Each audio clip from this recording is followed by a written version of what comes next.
दोस्तों बहुत सारे लोगों के साथ में ये प्रॉब्लम रहती है कि उनके सीने के अंदर एक अजीब सा भारीपन सा रहता है, एक दर्द सा होता रहता है। कई बार ऐसा पेन होता है जैसे ऐसा लगता है कि सीने के अंदर कोई पिन सी चुभ रही है। तो ये जो पेन है सर, इसके कारण बहुत ज़्यादा डर लगने लग जाता है, घबराहट होने लग जाती है कि कहीं कोई हार्ट की प्रॉब्लम तो नहीं हो गई है। तो इस प्रकार के पेन से हम पूरी तरह से किस तरह से पीछा छुड़ाएं, इसी के ऊपर पूरा का पूरा साइंटिफिक वीडियो मैं आप लोगों के साथ में शेयर कर रहा हूं। इसको बहुत अच्छे से समझिएगा। मैं हूं आपका दोस्त डॉक्टर कन्हैया, बीकानेर राजस्थान से। दोस्तों बहुत अच्छे समझिएगा कि हमारे जो सीने में जो दर्द होता है, सीने में जो भारीपन होता है, इस भारीपन होने के जो मुख्य जो कारण होते हैं, उन कारणों के अंदर एक कारण तो ये होता है कि हमारी कोई हार्ट रिलेटेड प्रॉब्लम हो।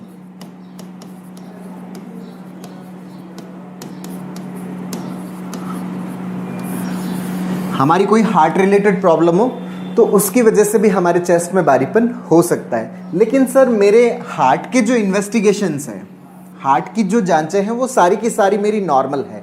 मतलब सर मेरा ईसीजी है वो मेरा नॉर्मल है। सर मैं 50-60 बार मेरी ईसीजी करवा चुका हूँ और हर बार ये ईसीजी नॉर्मल आती है। अगर ये आपकी ईसीजी नॉर्मल आ रही है, इसका मतलब आपके हार्ट से रिलेटेड इशू नहीं है। क्योंकि जो सीने में भारीपन है उसका सबसे बड़ा जो डर हमें लगता है, वो डर इसी चीज से लगता है कि कहीं मेरे हार्ट की कोई दिक्कत तो नहीं होगी। तो यहां पर इस चीज को समझिएगा कि अगर आपका ईसीजी नॉर्मल है ना दोस्तों, तो इसका मतलब आपके हार्ट की प्रॉब्लम नहीं है। सर मैंने तो इको भी करवा लिया सर, वो भी नॉर्मल है।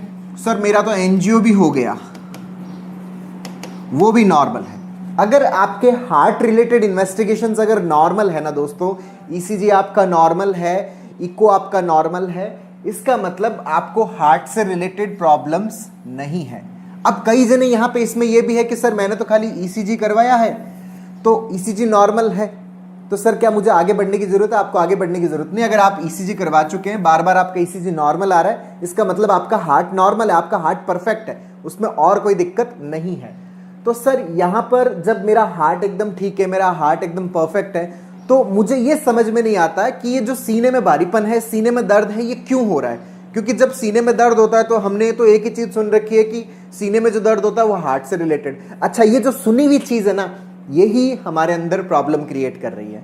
जो हमारी ये सुनी हुई चीज है कि सीने में दर्द मतलब हार्ट अटैक, यही सुनी हुई चीज प्रॉब्लम क्रिएट कर रही है। सीने में जो दर्द है वो बहुत सारी वजहों से होता है, और एक जो बहुत कॉमन वजह है जिसके कारण जो सीने में पेन हो रहा है, बहुत सारे लोगों के साथ में जो सीने में पेन होता है वो कुछ इस तरह का होता है कि सर जब दिमाग में कुछ स्ट्रेस पड़ता है, किसी की बात को सुन लेते हैं, कोई घबराहट हो जाती है, कुछ चीज दिमाग में याद आ जाती है, किसी का एक्सीडेंट याद आ जाता है, तब होने लग जाता है। अगर इस तरह का हो रहा है तो ये हार्ट से रिलेटेड आपके बिल्कुल भी नहीं है। सर जब मैं काम में बिजी हो जाता हूं सर, उस समय तो मुझे कोई हार्ट से रिलेटेड प्रॉब्लम नहीं होती, उस समय तो मुझे सीने में से रिलेटेड कोई भी दिक्कत नहीं होती।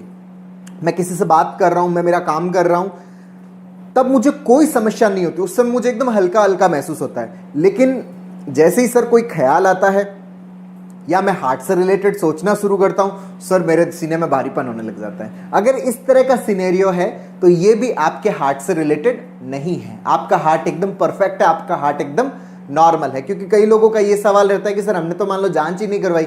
अगर आपने जांच नहीं करवाई, लेकिन कहानी कुछ इस तरह की है कि जब आप बिजी होते हो, किसी से बात कर रहे हो, तो उस समय तो आपके चेस्ट में कुछ भी नहीं होता, लेकिन जब आप सोच रहे हो तो या कोई बात आपके दिमाग में आ गई, उस समय आपके चेस्ट में भारीपन फील हो रहा है। अगर इस तरह का है और बाकी टाइम आप बिजी होते हो, आप कहीं पर खोए हुए हो, किसी जगह पर गए हो, लोगों से बात कर रहे हो, किसी कम्युनिकेशन में हो, उस समय आपको कोई भी प्रॉब्लम नहीं हो रही, इसका मतलब आपका हार्ट परफेक्ट है, आपका हार्ट एकदम नॉर्मल है। तो यहां पर एक सवाल पैदा होता है, सर ये फिर सीने में भारीपन क्यों होता है? इसको बहुत अच्छे से समझिएगा दोस्तों।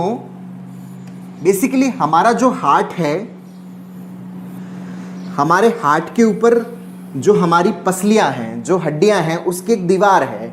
ये जो दीवार है ना, ये हमारी पसलियों की दीवार है। जो हमारी हड्डियां हैं उसकी दीवार है, और इन पसलियों के ऊपर जो हमारी चेस्ट की जो मसल्स होती है, चेस्ट की मसल्स है, उनकी लेयर होती है।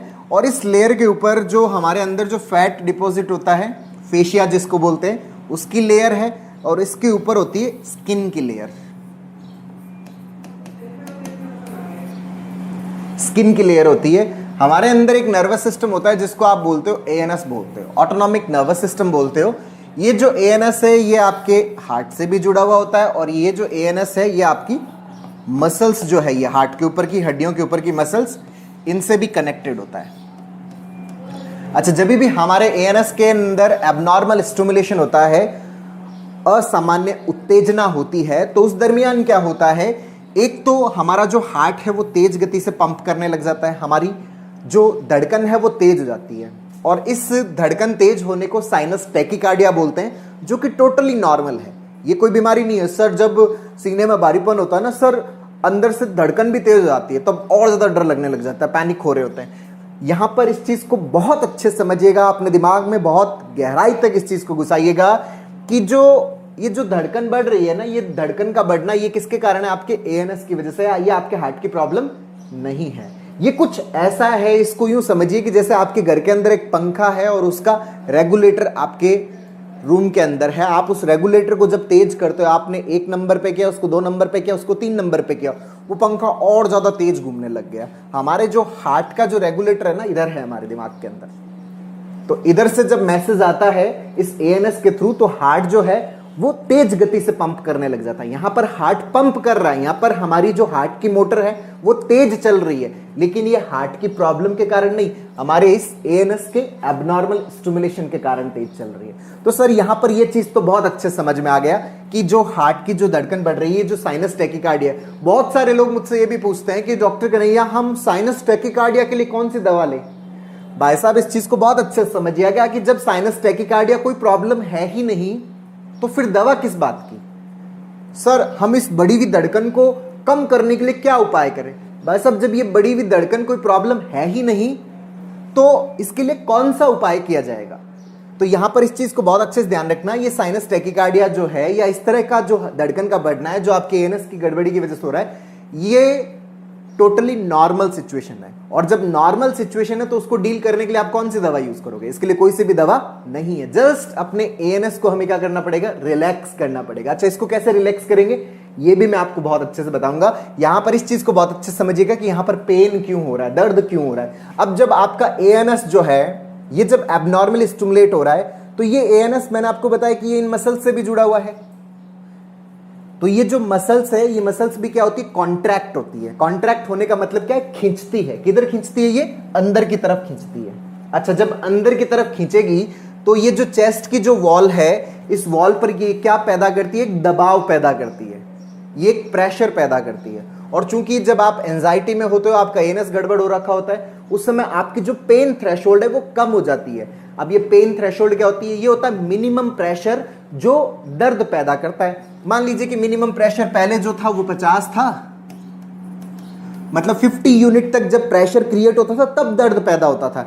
लेकिन अगर ये पेन थ्रेशोल्ड कम हो जाए, मान लीजिए कि ये आ जाएगा 20 यूनिट तक, मतलब अब 20 यूनिट भी अगर प्रेशर क्रिएट हो रहा है तो उससे भी क्या होने लग जाता है, पेन होने लग जाता है। इसको बोलते हैं थ्रेशोल्ड का कम होना। तो हमारे मसल्स के अंदर जो पेन थ्रेशोल्ड है, वो पेन थ्रेशोल्ड क्या हो जाती है, कम हो जाती है। यहाँ का जो पेन रिसेप्टर्स हैं उनकी पेन थ्रेशोल्ड क्या हो गई, कम हो गई। तो थोड़ा सा भी जो प्रेशर है, जैसे अभी मैं अपने हाथ के ऊपर इस मार्कर को रख रहा हूं, मुझे कोई पेन नहीं हो रहा, लेकिन अगर मान लीजिए कि यहाँ की पेन थ्रेशोल्ड कम हो गई है, तो मैं इसको अगर ऐसे भी रखूंगा तब भी मुझे क्या होगा, दर्द होगा, मुझे पेन होने लग जाएगा।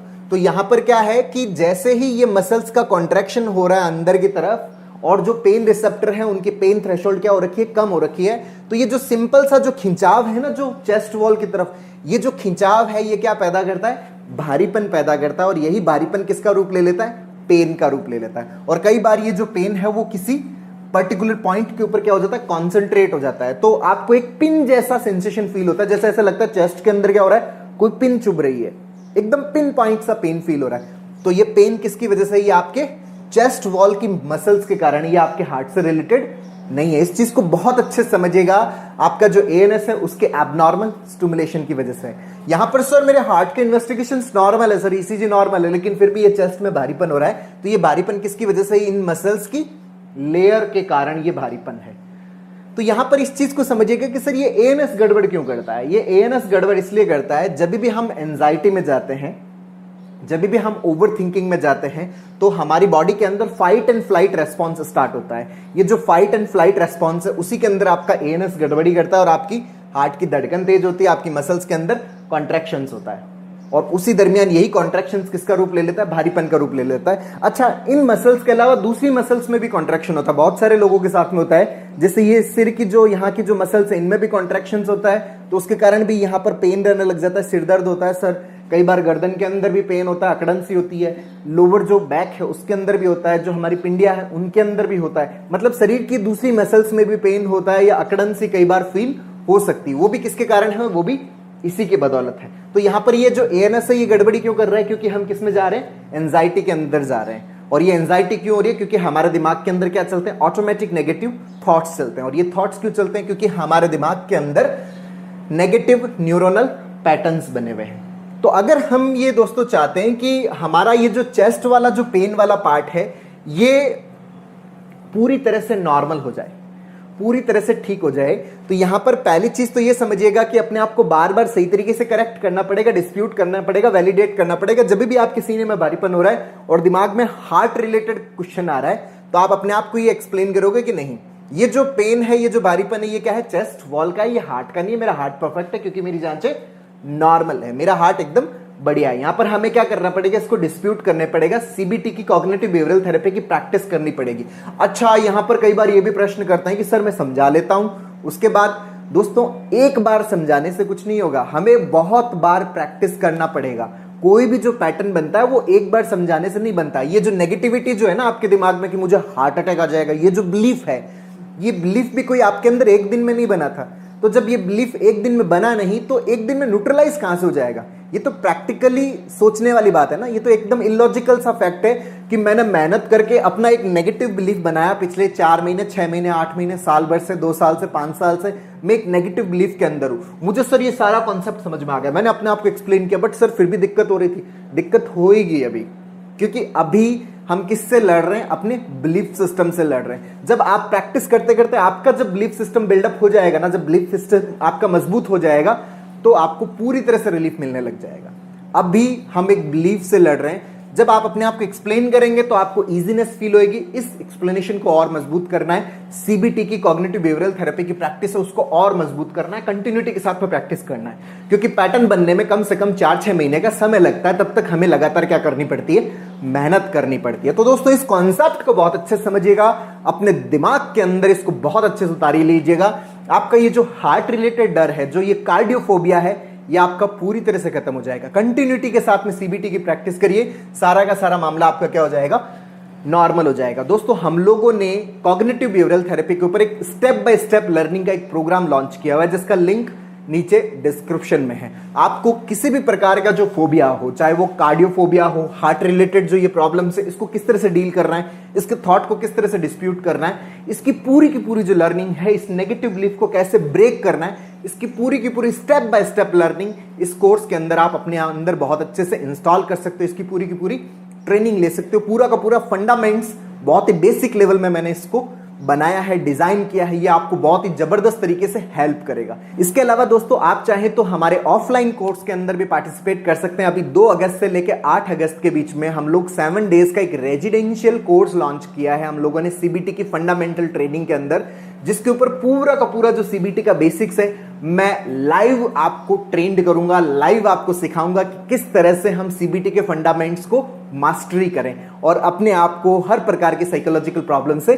फ्री करें। इसके बारे में आप पूरी की पूरी जो डिटेल है वो स्क्रीन पे दिए हुए नंबर पर आप कॉल करके, मैसेज करके, व्हाट्सएप करके आपको पूरी की पूरी जानकारी आप यहां से ले सकते हैं। तो दोस्तों उम्मीद करता हूं आपको ये वीडियो पसंद आया होगा। नीचे कमेंट बॉक्स में लिखकर जरूर बताइएगा। और अब तक यदि आपने मेरे यूट्यूब चैनल DRK TV को सब्सक्राइब नहीं किया तो प्लीज उसे सब्सक्राइब करें, ताकि मेरे नए वीडियो का नोटिफिकेशन आप तक सबसे पहले पहुंचे। बहुत बहुत धन्यवाद दोस्तों। जय हिंद, जय भारत।